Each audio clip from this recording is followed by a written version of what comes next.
Assalamualaikum warahmatullahi wabarakatuh. Waalaikumsalam. Waalaikumsalam. Selamat pagi. Pada kesempatan ini saya ingin menjelaskan tentang mata kuliah OMPI, yaitu Organisasi Manajemen Perusahaan, di mana deskripsi mata kuliah OMPI tersebut, mahasiswa mampu memahami konsep dan perancangan organisasi, serta manajemen perusahaan industri, menjelaskan analisis, evaluasi, perbaikan, dan perancangan organisasi agar dapat mengaplikasikannya dalam perusahaan industri jasa maupun manufaktur. Sedangkan capaian pembelajaran mata kuliah, yang pertama memahami siklus manajemen dan peranannya dalam pengoperasian sistem terintegrasi atau perusahaan. Yang kedua, memahami konsep dasar pengorganisasian suatu perusahaan. Sub capaian pembelajaran mata kuliah, yang pertama mampu memahami tentang fungsi manajemen dalam suatu perusahaan, mampu memahami tentang struktur dan desain organisasi dalam suatu perusahaan. Yang ketiga, mampu menerapkan tentang sasaran dan efektivitas organisasi dalam suatu perusahaan.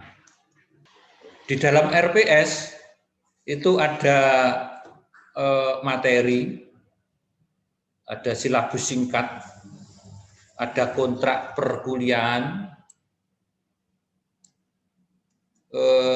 ada rencana tugas mahasiswa. Misalnya tugas yang diberikan itu makalah, jadi judul tugas perancangan struktur organisasi, sedangkan deskripsi tugas tuliskan objek harapan, tugas dan batasan relevansi dan manfaat tugas. Sehingga dalam suatu metode pengerjaan tugas itu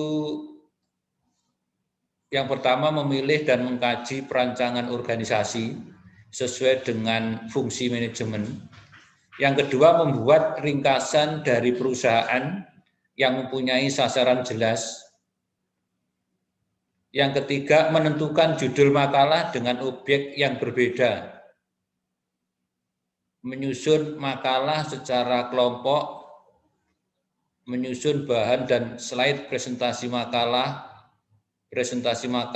kelompok di kelas. Sehingga bentuk dan format luarannya adalah objek harapan, itu menyusun makalah perancangan struktur organisasi sesuai fungsi manajemen. Bentuk luarannya adalah yang pertama makalah ditulis dengan Microsoft Word dengan sistematika dan format sesuai dengan standar panduan penulisan makalah. Slide presentasi PowerPoint terdiri dari teks,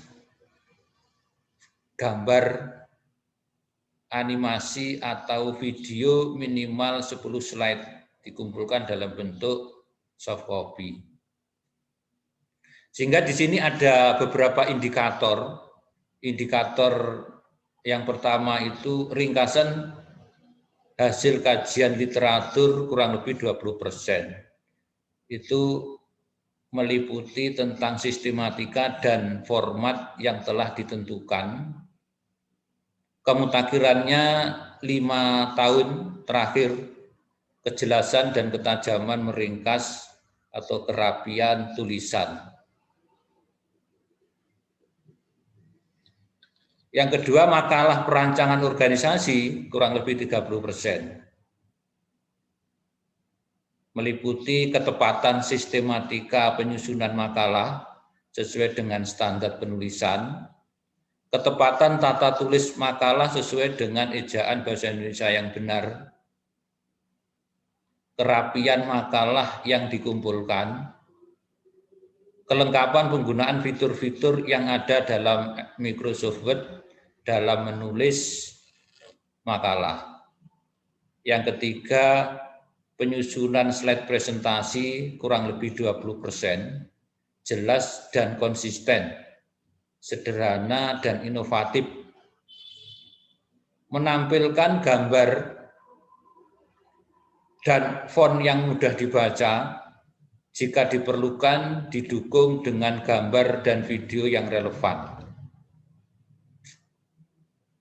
Presentasi 30%, bahasa komunikatif, penguasaan materi, penguasaan audiensi, kejelasan, ketajaman paparan, penguasaan media, presentasi.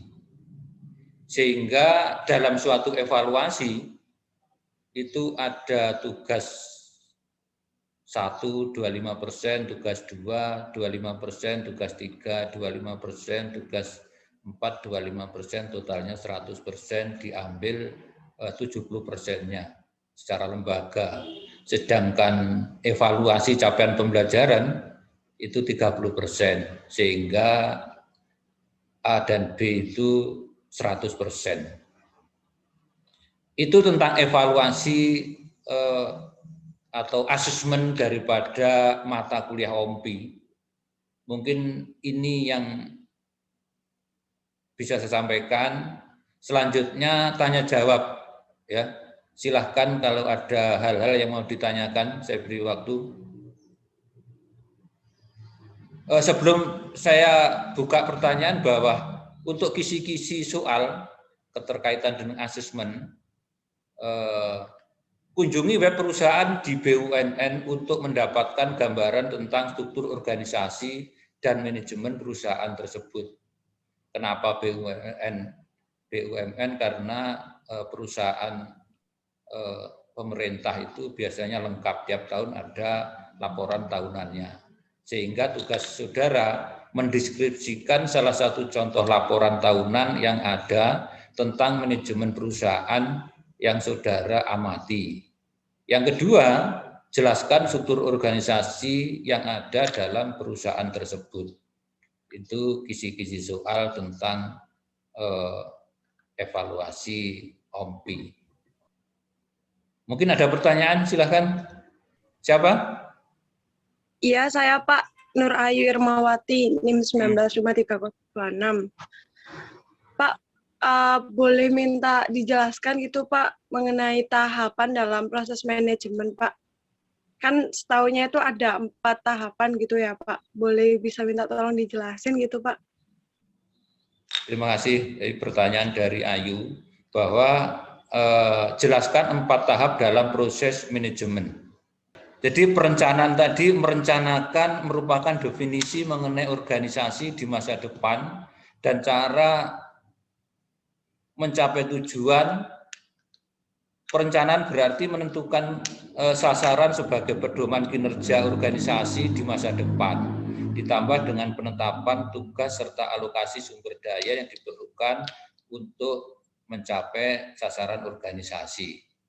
Itu yang pertama. Yang kedua tentang pengorganisasian. Pengorganisasian itu biasanya mengikuti perencanaan dan mencerminkan organisasi yang mencoba untuk menyelesaikan rencana itu. Pengorganisasian itu melibatkan penetapan dan pengelompokan tugas departemen dan alokasi berbagai sumber daya ke berbagai departemen. Melalui pengorganisasian diharapkan organisasi bersifat lebih sistematik dan tim lebih mempunyai tanggung jawab. Hal ini berguna untuk manajemen pribadi menempati posisi yang seharusnya. Begitu juga dengan kepemimpinan. Yang ketiga itu kepemimpinan. Dalam organisasi, memberikan kepemimpinan menjadi fungsi manajemen yang semakin penting. Kepemimpinan itu penggunaan pengaruh untuk memotivasi karyawan agar mencapai sasaran organisasi. Memimpin berarti menciptakan budaya dan nilai bersama atau mengkomunikasikannya sasaran kepada karyawan dan memberikan inspirasi agar karyawan berprestasi. Itu yang ketiga.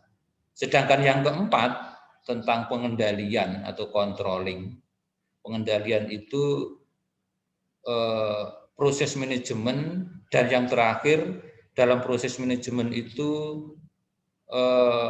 memantau aktivitas karyawan, menjaga organisasi agar tetap berjalan ke arah pencapaian sasaran, dan membuat koreksi bila diperlukan.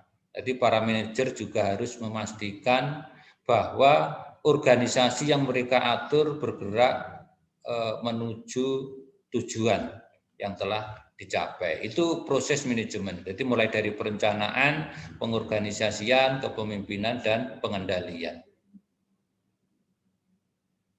Mungkin itu. Ada lagi? Friska ada? Friska masuk?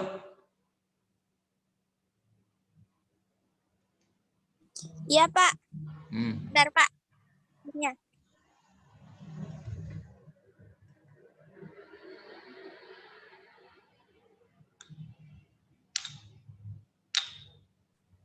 Itu Halo? Pak, bagaimana cara merancang struktur organisasi yang efektif? Jadi bagaimana cara merancang organisasi perusahaan yang efektif? Yang pertama adalah menentukan suatu tujuan organisasi karena menjadi suatu pedoman yang dilakukan untuk mencapai hasil. Itu yang pertama. Yang kedua, bagaimana cara untuk mencapai tujuan tersebut? Disusun sebuah strategi untuk menjadi alternatif pencapaian tujuan tersebut. Jadi kalau tujuan sudah tercapai, maka strategi yang akan ditentukan. Yang ketiga, menyusun fungsi-fungsi yang fleksibel, sehingga dalam organisasi tersebut tidak menjadi rancu, jadi mempunyai tupoksi tersendiri. Sedangkan yang keempat, menentukan siapa saja yang akan menjadi anggota dan menentukan siapa saja yang akan menempati fungsi-fungsi yang telah disusun, sehingga akan mencapai hasil yang maksimal dan lebih mudah tujuan organisasi tercapai. Mungkin itu ya. Ada lagi? Kalau tidak ada, mungkin untuk asesmen kita akhiri. Terima kasih. Assalamualaikum warahmatullahi wabarakatuh. Waalaikumsalam warahmatullahi wabarakatuh.